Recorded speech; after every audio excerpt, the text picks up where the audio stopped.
Good morning, as I said, ladies and gentlemen. I'd like to thank the organization of GALVABRASIL who gave us this opportunity. The opportunity to introduce us here in the Brazilian market and in general more in the South American market.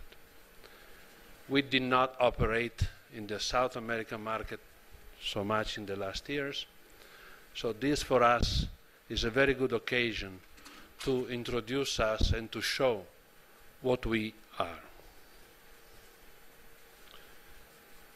This presentation will go through different aspects because we want to be sure we get out from here having given you the correct image of ourselves.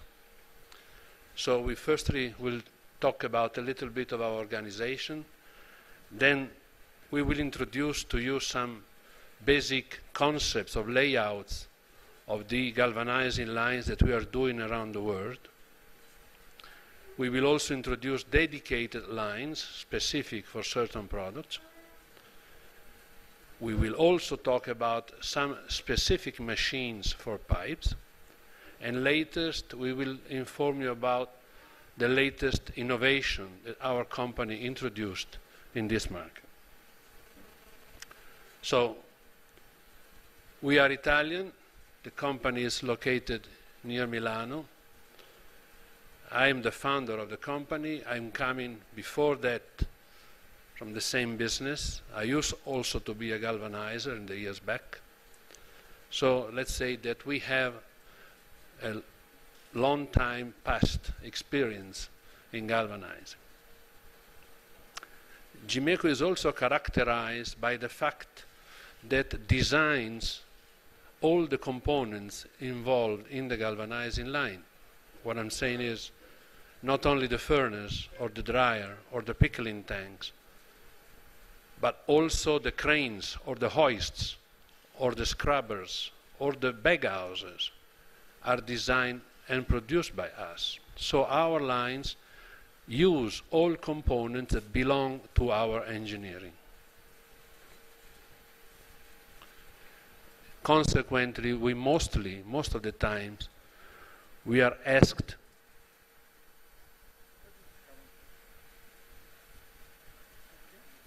Now it's fine. Thank you. Sorry.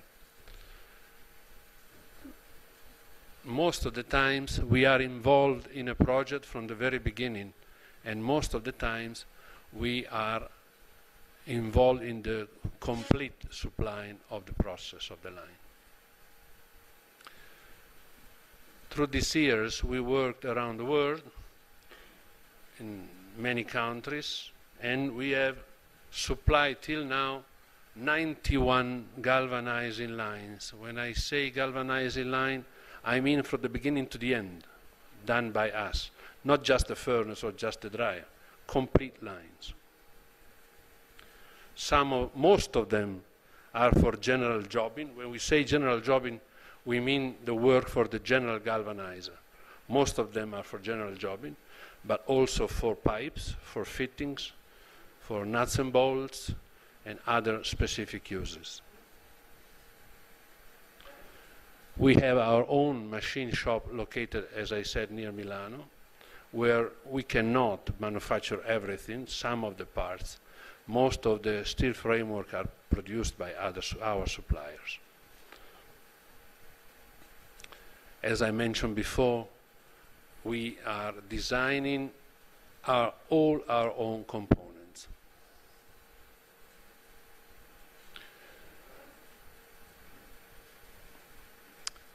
One of the benefits of being ourselves the designers of these components is that we have a chance to keep innovating, either because we made a mistake before or because we like to innovate.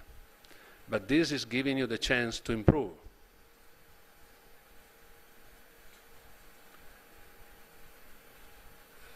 The way we are organized allows us to pick up the entire responsibility of a project. In other words, the customer may have to face only with us. He doesn't have to buy the furnace somewhere, the pickling tank somewhere, the crane somewhere else. But he has just one supplier to deal with and to fight with if necessary. We also have our own research department. We are investing a lot there in the last 2 or 3 years because we feel that in this technology there is still a lot to discover. We have a little small galvanizing plant of our own where we play, we simulate, we play our little soups, as we call them. Okay, we finished, we just gave you the outline of what we are. Let's enter into the galvanizing lines themselves. We summarize the basic layouts of the galvanizing lines in different fields. The first one, we call it C or U-shaped layout. Then double loop, you will understand later why we gave them these names. Then the third one is high safety oriented layouts. And then dual purposes, when the same layout does 2 specific products. The first layout is one of the simplest. It is basically only 2 bays. You see there is one process bay. You have a point, there is someone that has a pointer, as a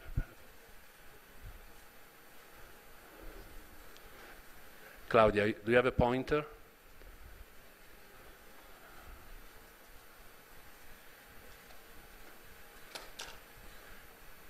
Thank you, Mary.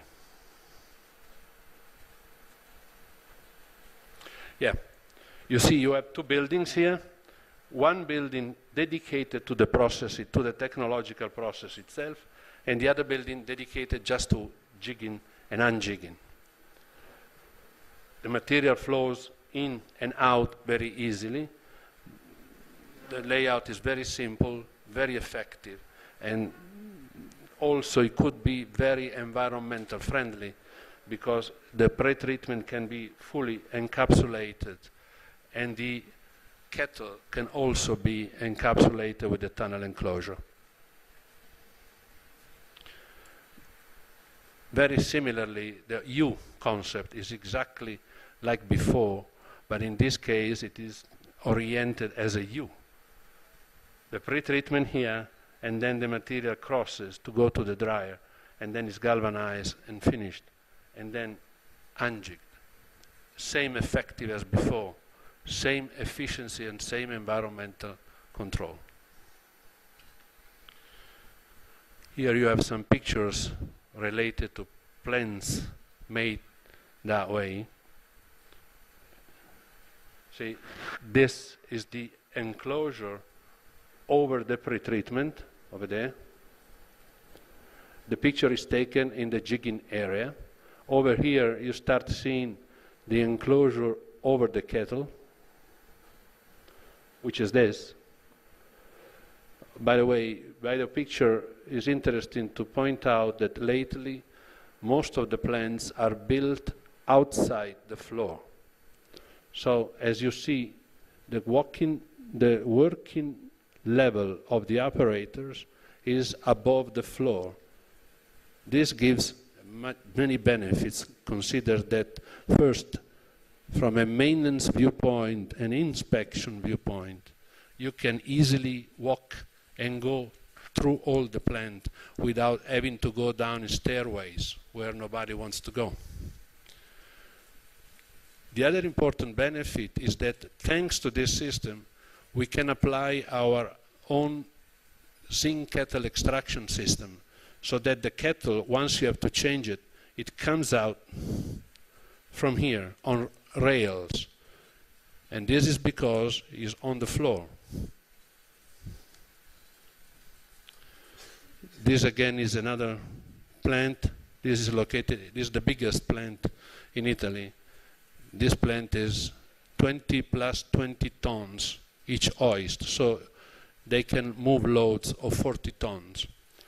They do 60,000 tons per shift of general jobbing.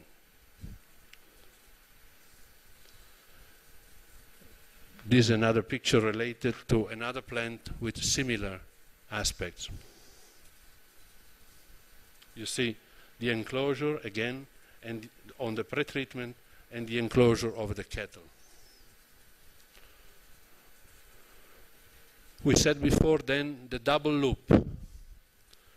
Double loop is, this name is given because the overhead transportation,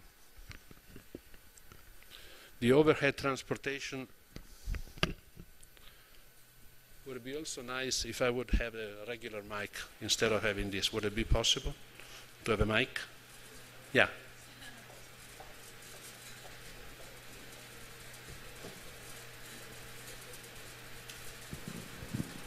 Thank you.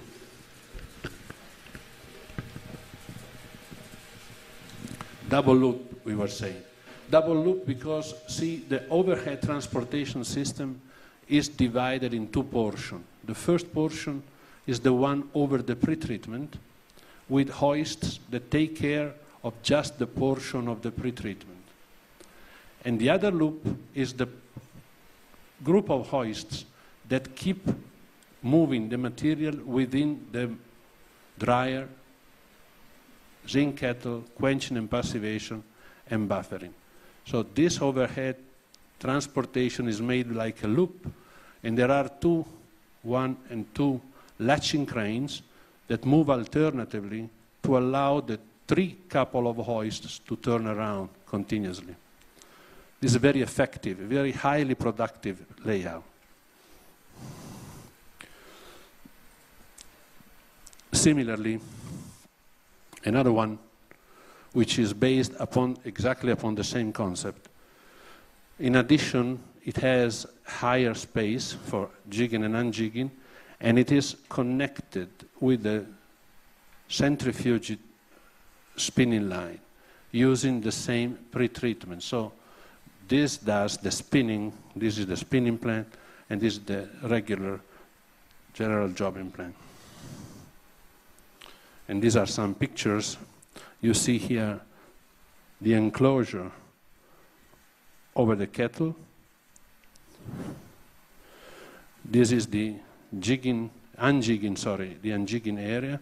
Again, you see some part of the vapor enclosure for the acid. And this is a buffer, the galvanized racks buffer, after being quenched and passivated, waiting to be taken to be unjigged. Look at the overhead. The overhead transportation, as I was saying before, is made with that latching crane, and you see here in the picture some of the hoists which are turning at the moment. Same thing here, same situation, another plant. But see, this is the latching crane I was telling you.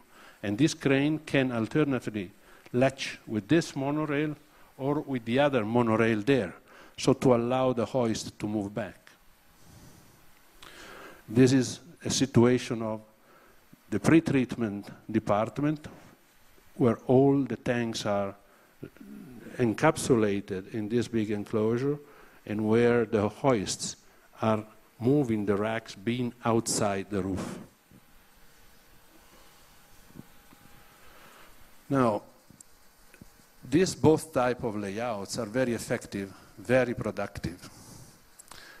They're mostly characterized by wide jigging and unjigging areas, because productivity is not only the plant which has to do it, but basically the space to jig and unjig.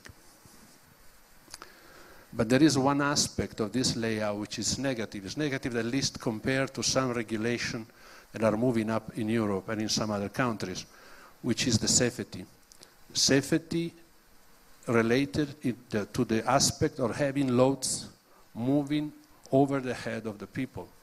In some countries in Europe already is not allowed to put up some plants without this, which have not the feature of avoiding loads going over the head of the people. in order to do a plant which takes care of this aspect, the entire layout has to be changed.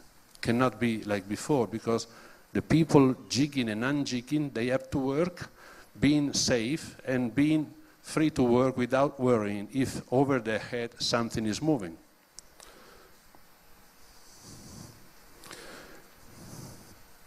One of the plants which has been designed and supplied, which takes care of this aspect, is this. See, the galvanizing process is the same. Pre-treatment, dryer, kettle, and the loop as before with the latching crane. Then this big buffer, black racks buffer and galvanized racks buffer. But then look at the jigging and unjigging station. They are oriented parallel to the building, so that when you have a rack loaded, the crane takes it and transfers it on a shuttle, which is behind the people working. So in that case, there is no chance in any given moment to have the loads moving over other people's head.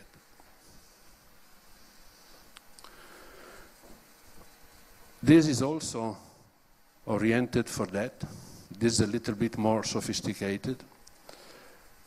Pre-treatment, tunnel dryer, inline, kettle, quenching passivation and return, where the racks are given to a distributor crane. The distributor crane releases the racks, black or galvanized or empty, according to the computer optimization program. Then see all the jigging stations are fed through this base with their dedicated crane, so that the material comes in, it's jigged or unjigged indifferently anywhere, and so the crane, the distribution crane, comes to pick up the rack only in the moment that the rack is completed, and only when the people are moving away this area. If the people walk inside the area again, then the crane stops. It doesn't go to pick them up. So the crane is interlocked by the presence of people in these areas.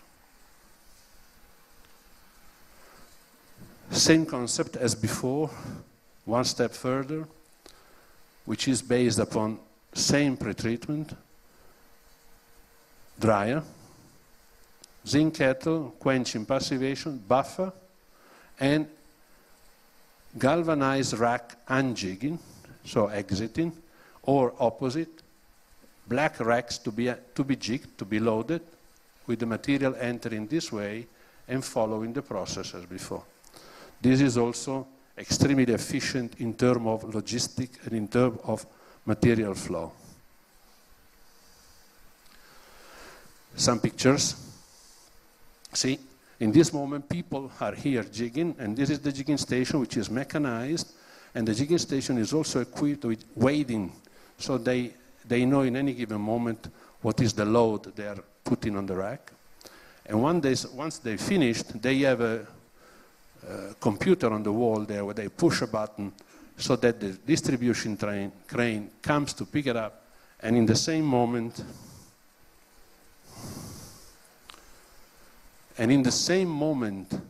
that he has to give a rack, first takes away the empty one, and in the same moment it gives back the newly galvanized one. So the crane has two lifting units, one to move the empty rack and the other one to move the black or galvanized rack. See these yellow things here. These are the virtual, they are the controls for the virtual area where the people can stay if there is no crane on top of them. Same discussion as before. Pre-treatment, tunnel, dryer tunnel, kettle, passivation quenching, buffering, distribution crane, and base for jigging and unjigging.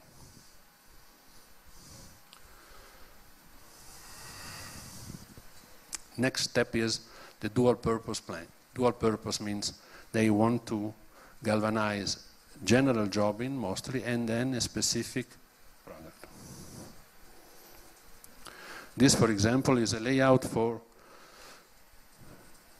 small racks, not big, but in addition they have a fully automatic spinning centrifuging system so that the centrifuging machine moves on the kettle only when they will do spinning, or the enclosure over the zinc moves on the kettle only when they're doing racks. This one is dual purpose, for general jobbing and pipes. So if they work pipes, they are pickled, then they go out, they go one by one in a dryer. The dryer fits on the launching rollway in the kettle, blowing in and inside and outside, finishing and bundling. In case they want to do general jobbing, they have here jigging areas. They go in, dryer. The machine for pipes is removed and parked there, here, so that the kettle is open to have the rack being galvanized and going ahead and coming back with this dipping shuttle. This is one case. This is the kettle with the enclosure, and besides it, the ramp for pipe galvanizing, and this is the quenching for galvanizing and the rollway to bundle them. This is the feature that I was telling before for spinning, the machine for centrifuging that moves, and when it moves, the enclosure over the kettle moves also to allow the space for the spinning machine. Same way for the pretreatment. The pretreatment can be for any type of racks or for dedicated racks with rotating drums. This is the system with the automation for the spinning, the basket centrifuge. This is another picture of pipes and general jobbing.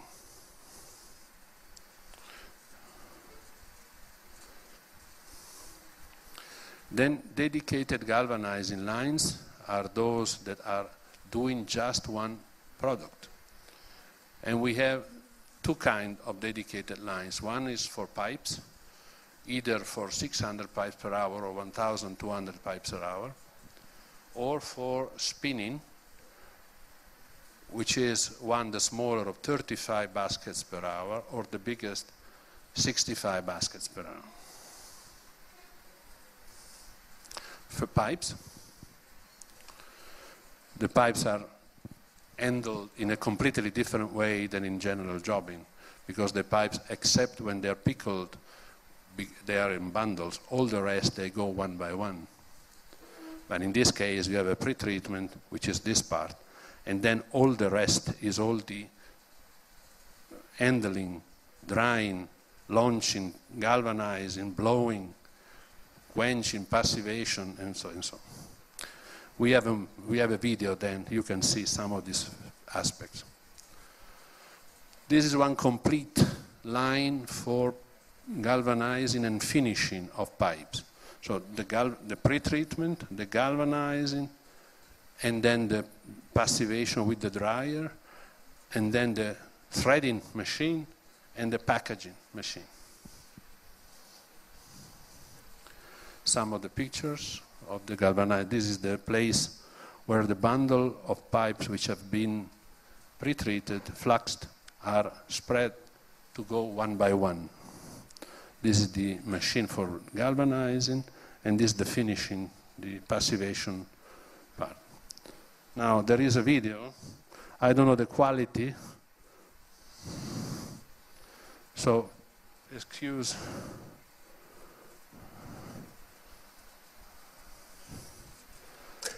it has been difficult for me to put in this. It's a little bit too dark. This is the dryer. The bundles of pipes have been fluxed, and now one by one enter in the dryer. So they are made, this machine here takes it one from one and straightens them out in case they are moving one over the other.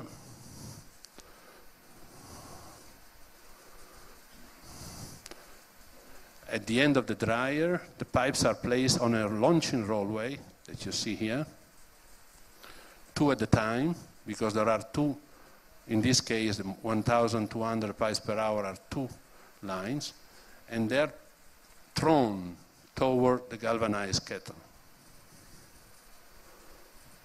And this is the galvanized kettle. The pipes arrive here. They're fed over screws, the screws which are pushing the pipe inside the zinc. See, these are the screws, and see the pipes entering in the zinc.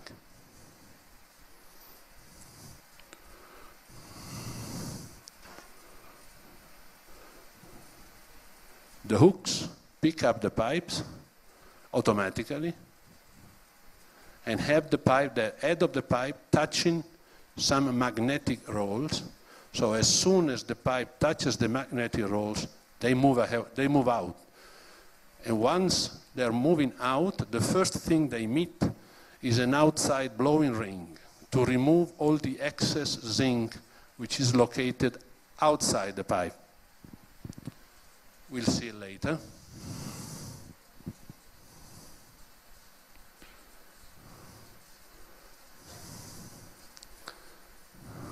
See over here,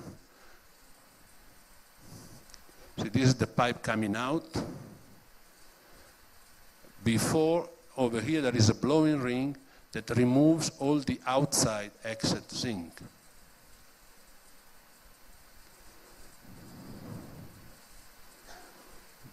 Then the pipe is taken on a blowing table, because the pipe has to be cleaned also inside.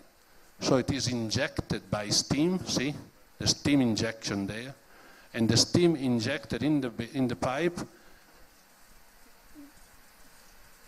throws away, next position, yeah, here.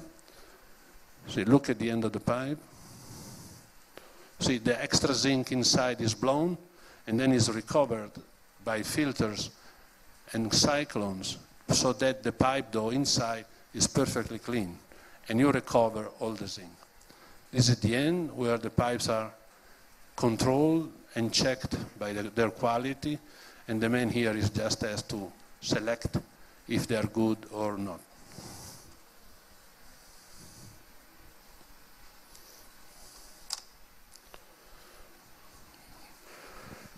Let's wait a moment, because I'm not able to stop it without interrupting, crashing my presentation. So let's finish it.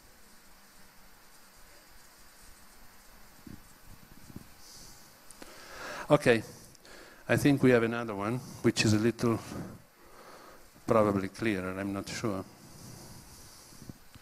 But the concept, as you see, is the same. Feeding of pipes in the dryer, then outside the dryer, the 2 pipes are put on the launching weight. The launching weight throws them in the zinc bath.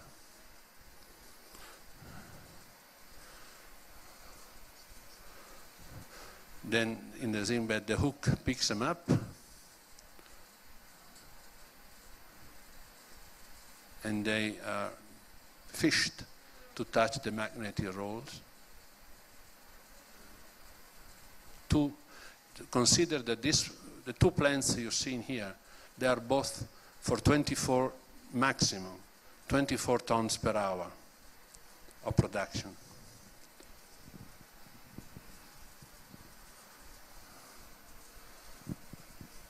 See again, this is the moment of extraction. And this is the blowing station, the blowing table, so that the inside of the pipe is clean with steam injection.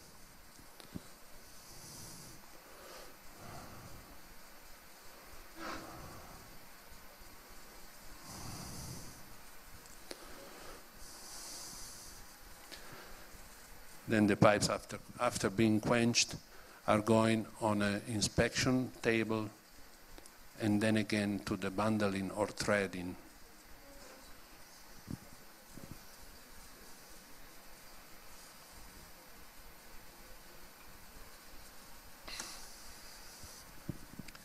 These plants are fully automatic. As you notice, there are no people around.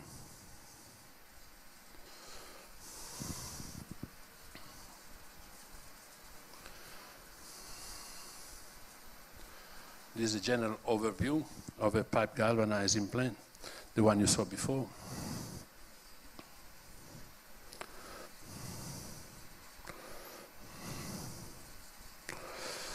Okay, now we enter in the spinning, automatic spinning, as we said before, either the single one, single means 35 baskets per hour, or the double one means 65 baskets per hour. This is one picture of the plant of 65 baskets. You see, just to give you a few hints, this is the preparation of drums. This is the tunnel enclosure for the pre-treatment.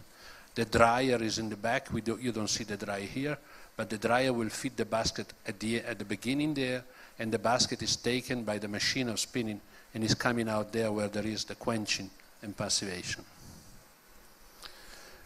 The specific particular, the very important particular of this spinning system is that the baskets are spun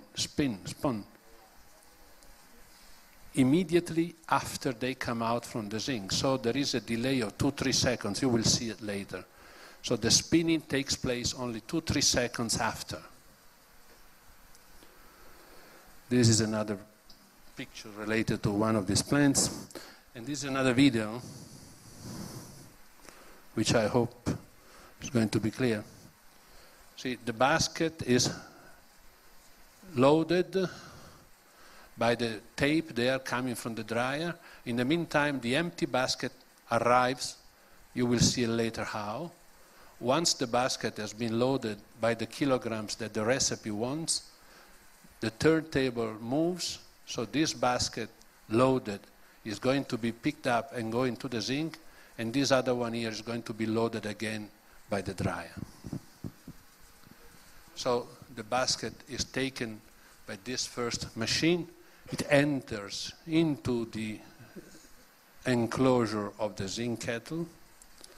It goes in the zinc. Now, according to the recipe, you can have more than 1 or 2 or 3, up to 5 baskets in the meantime in the bath. Here, because the product they're doing have a very, very short cooking time, they just need 1 basket at a time in the zinc. But in case you're doing heavy things, you need to add 1 more basket or 1 more, so to have 2, 3, 4 working in the same moment. So this system is the one that pushes the basket all the way precisely to the place where the centrifuge will act. So in the meantime, the centrifuge comes back, the basket comes up, is taken up, and right in this moment is centrifuged. Here, see?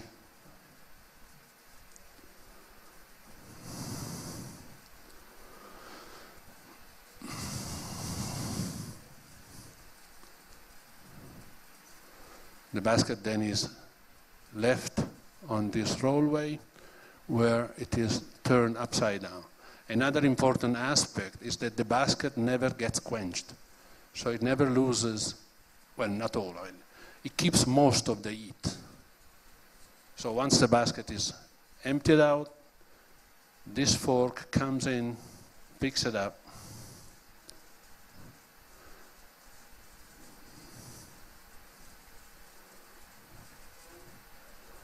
and takes it back to the startup of the cycle where we started this video.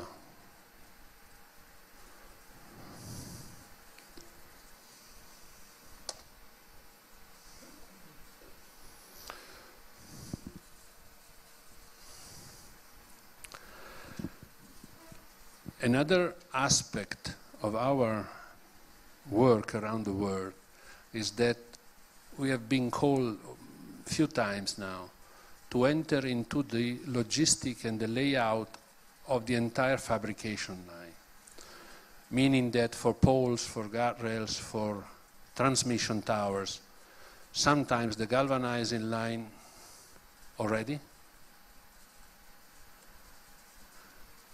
Sometimes the galvanizing line is placed exactly in the process because the line is so environmentally friendly and can be connected to the management computers of the company, so there is no problem to locate the galvanizing plant today anywhere in the factory. You don't have to build a dedicated building.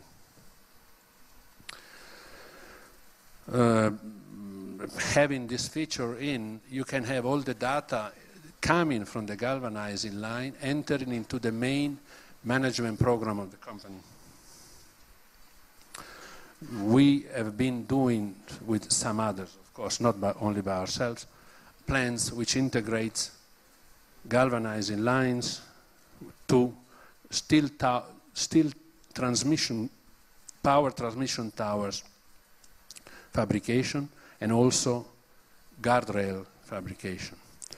Or this for polygonal poles and lattice transmission towers, or some other very similar. A few years ago, one of our competitors, that was Cotimpi, mainly competing with us in the pipe galvanizing, has been included in Gimeco's structure. So today, all the machines and all the experience that Cotimpi had through the years before is part of the technology that Gimeco and Cotimpi in this case can offer.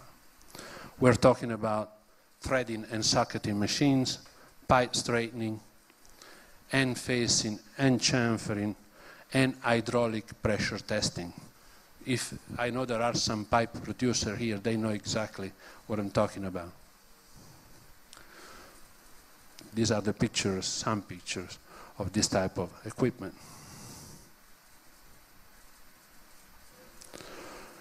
Okay, last point are the innovations according to the results that we suppose having from our research department. The first one is we are not really a chemical products producer, and we don't want to be. But some of the researchers have been involved also some chemicals, so that's why we're talking about this new things being chemicals. This one is a biological degreaser. Biological degreaser means there is a practically almost traditional degreaser with a big difference that there are bacteria in it. And the bacteria have been selected to be able to digest the oil. You know, being a galvanizer, that the oil is not only a problem of degreasing, but the oil is carried ahead in the different tanks. So you find oil in the pickling and in the flux most of the times. And this is the real issue. The biological degreasing wants to remove or to limit to the maximum extent the quantity of oil to be carried ahead to the other tanks. So with this you don't have oil less. Let's not. You will have much less oil residues to dispose. The degreasing effect is better, and you don't have, or much less again, oil that moves ahead, carries ahead on the other tanks. I'm moving quick because they told me that the time is finished. I started half an hour late, so I wouldn't like to be the one that recovers all the time for the previous. So the next one is hydrochloric acid regeneration plant. The new aspect is that the regeneration of hydrochloric acid is obtained by adding sulfuric acid. Basically, the hydrochloric acid is given back by the system by having sulfuric acid utilized. Time is over. Time is over, so I will go quick. Acid regeneration is based upon this formula that you see here, and the byproduct is the powder you see over there, which is iron sulfate or zinc sulfate. This is a picture of one of these plants. Then we introduced some changes in our high-velocity furnace. Basically, see, we are doing high-velocity furnaces from different years. Very good, very fine. Not only, I mean, we do also flat flame, but talking about the high-velocity furnaces, the tendency we discovered through the years is that high-velocity furnaces tend to heat the kettle almost very uniformly, which is good in one sense. But on the other sense, tends to generate the floating dross problem. So not having such a high difference on temperature from top to bottom, there is a possibility that the dross will float.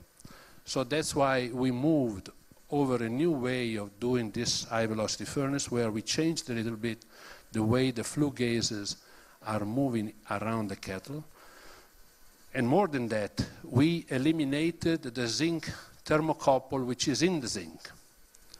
And now we are taking the temperature just from thermocouples applied on the outside of the kettle, and above and below. So now we can have a set by the operator, a set difference on temperature from top to bottom. The man can decide how many degrees he wants to have difference from top to bottom, 5, 6, 7.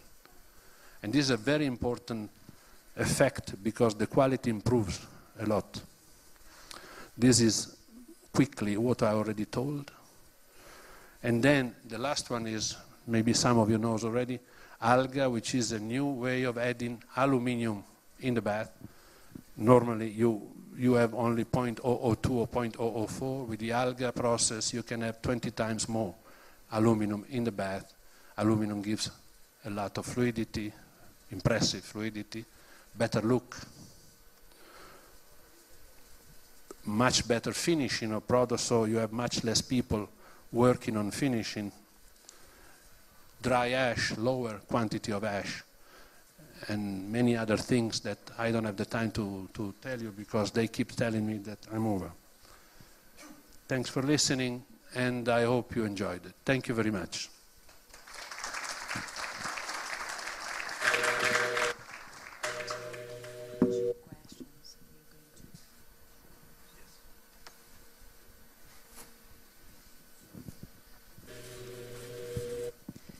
Abriremos agora para algumas perguntas, teremos poucos minutos, mas quem desejar fazer alguma pergunta, por favor, se identifique.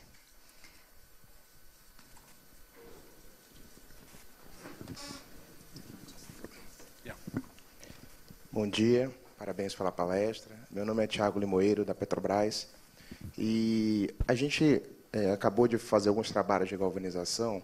E, como eu falei na tarde de ontem, nós tivemos alguns problemas de trincas numa das nossas peças galvanizadas. E a gente foi em busca da literatura e a gente ficou um pouco preocupado, que a gente encontrou que havia alguns problemas de trinca na literatura causados pelo hidrogênio, né, que seria proveniente da decapagem ácida que ocorre num dos processos de limpeza e preparação para a zincagem, né. Então, a gente viu que algumas normas americanas recomendam a desidrogenização, que é, após a decapagem, você fazer um aquecimento do material para evitar a presença desse hidrogênio livre e promover essas trincas. Nas plantas que vocês têm feito, né, existe algum processo de desidrogenização para evitar esse tipo de problema? Vocês não têm tido relatos desse tipo de situação?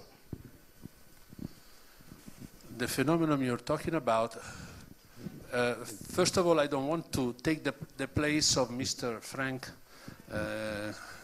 which is here, which is knows much better than me the matter. So, in case I say something wrong, he may correct me. The embrittlement you're talking about, the cracking or the embrittlement due for the pickling, for the hydrogen, is very, very rare, almost lately, from my experience. Particularly working with hydrochloric acid, the risk of embrittlement or cracking with hydrochloric is very, very, very little. Could be with sulfuric if you're not very good enough on selecting the correct timing and the correct temperature, but hydrochloric doesn't. More than that, the cracking problem comes from the addition that you're doing in the zinc. The low fusion or low melting elements, let's say tin, which is the one that everybody is talking badly about, or bismuth, or lead. Not aluminum. See, alga, I didn't have the time to talk because they were pressing me. But alga, having aluminum higher than necessary, is proven it does not increase the risk of cracking. Frank, again, can talk much better than me on this subject. So probably I would say things that technically are not so correctly true. I know that tin has been almost banned because it has been discovered that was the main actor for the cracking problem.